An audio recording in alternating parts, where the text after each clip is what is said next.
বরাকর ৬৬ নম্বর ওয়ার্ডে তৃণমূল কাউন্সিলর সুশান্ত মণ্ডলের পক্ষ থেকে গরিব ও অসহায় মানুষের মধ্যে শীত বস্ত্র কম্বল বিতরণের আয়োজন করা হয়, যেখানে প্রধান অতিথি হিসেবে উপস্থিত ছিলেন রাজ্যের ভারপ্রাপ্ত মন্ত্রী মলয় ঘটক। মন্ত্রী মলয় ঘটকের হাত দিয়েই এই শীতের মরশুমে প্রায় ১০০ জন গরিব মহিলার হাতে কম্বল তুলে দেওয়া হয়। অনুষ্ঠানে মন্ত্রী মলয় ঘটকের সঙ্গে মঞ্চে উপস্থিত ছিলেন এমএমআইসি ইন্দ্রাণী মিশ্র, বড় চেয়ারম্যান চৈতন্য মাঝি, মহিলা নেত্রী মৌমিতা সেনগুপ্ত, আইএনটিটিউসি ব্লক সভাপতি বাবু দত্ত এবং প্রাক্তন ব্লক সভাপতি বিমান আচার্য।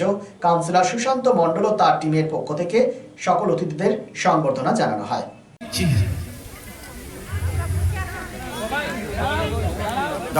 সবাই পাবেন, চালানো করবেন না, ছোটখাটো এখানে এমআইসি ইঞ্জিনিয়ারিং আছে, বড় চেয়ারম্যান আছে, সবাই বিমান আছে, প্রাক্তন চেয়ারম্যান, আমরা সবাই বক্তব্য রাখবেন, সবাই ইয়ে করবেন। সবাইকে জানাচ্ছেন আমাদের প্রিয়, আমাদের দীর্ঘদিনের সাথী মলয় ঘটককে, মলয় ঘটক মহাশয়কে, এবং সবাই করতালি দিয়ে হাততালি দিয়ে অভিনন্দন।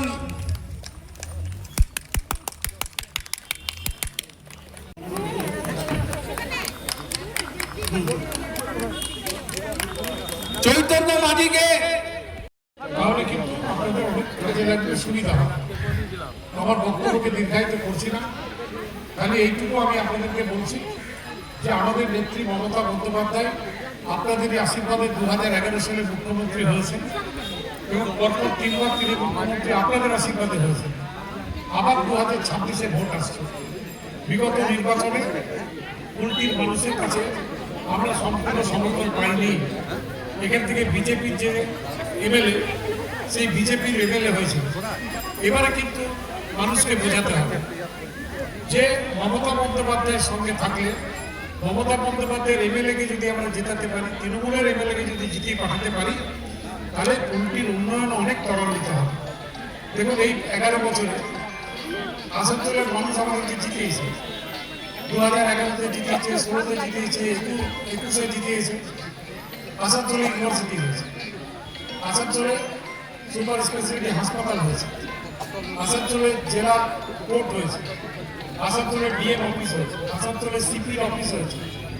একের পর এক উন্নয়ন কিন্তু হয়েছে। তাই উন্নয়নের যে ধারা বা ছোঁয়া, সেটা কুলটিতেও আসার প্রয়োজন। আমরা কয়েকদিন আগে নিয়ামতপুরে সীতারামপুর রোডে ইএসআই ডিসপেন্সারি ওপেন করেছি। এই অঞ্চলে যারা ইএসআই গ্রাহক, মানে যারা আমরা কুলটি স্টোরে কন্ট্রাক্টরে কাজ করেন বা অন্য কাজ করেন, ইএসআই কার্ড আছে, তারা কিন্তু সেখানে বিনা পয়সায় চিকিৎসা পাবে, কোনো টাকা লাগবে না। এবং ইএসআই আমরা বলি যে আইপিস আর ভিআইপিস, মানে ইএসআই কার্ড যদি আপনার থাকে, আপনি যদি ইএসআই ডিসপেন্সারিতে যান, তাহলে যদি অ্যাপোলো হসপিটালেও আপনার চিকিৎসা করতে হয়, ইএসআই থেকে কিন্তু সেটা আমরা করিয়ে দিই। তাই আপনারা যারা শ্রমিক কর্মচারী আছেন, তারা যাতে ইএসআই কার্ড করতে পারেন সেটা করুন। কারণ আপনাদের পাশেই নিয়ামতপুরে ইতিমধ্যে নার্সিং ডিসপেন্সারি চালু হয়ে গেছে, আসানসোলে হাসপাতাল আছে, এবং এছাড়া বড় বড় হাসপাতালের সাথে ইএসআই টাই আপ আছে।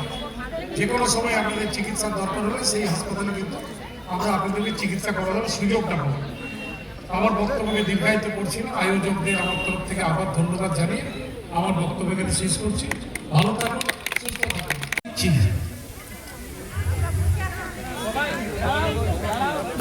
সবাই পাবেন, চালানো করবেন না, ছোটখাটো এখানে এমআইসি ইঞ্জিনিয়ারিং আছে, বড় চেয়ারম্যান আছে, সবাই বিমান আছে, প্রাক্তন চেয়ারম্যান, আমরা সবাই বক্তব্য রাখবেন, সবাই ইয়ে করবেন। সবাই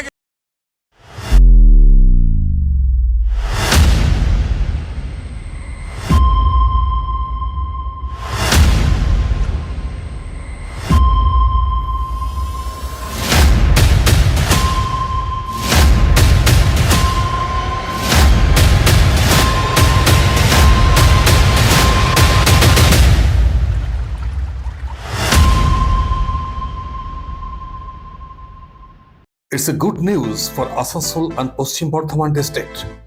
Introducing Dr. Kumar Skin Hair and Laser Center. Dr. Atul Kumar, MD, Skin and Wedding, dermatologist and cosmetologist. Hotton Road near Masjid, Asansol. Mobile number 8388 31308. To Asansol Bashi. আপনার ত্বক এবং চুলের যে কোনো সমস্যার সমাধানে আপনার পাশে doctor Kumar skin hair and laser centre, doctor Atul Kumar MD skin and VD, dermatologist and cosmetologist. Mobile number 8388831308. So please come. Dr. Kumar's Skin, Hair and Laser Center, Hutton Road, near Masjid, Asansol.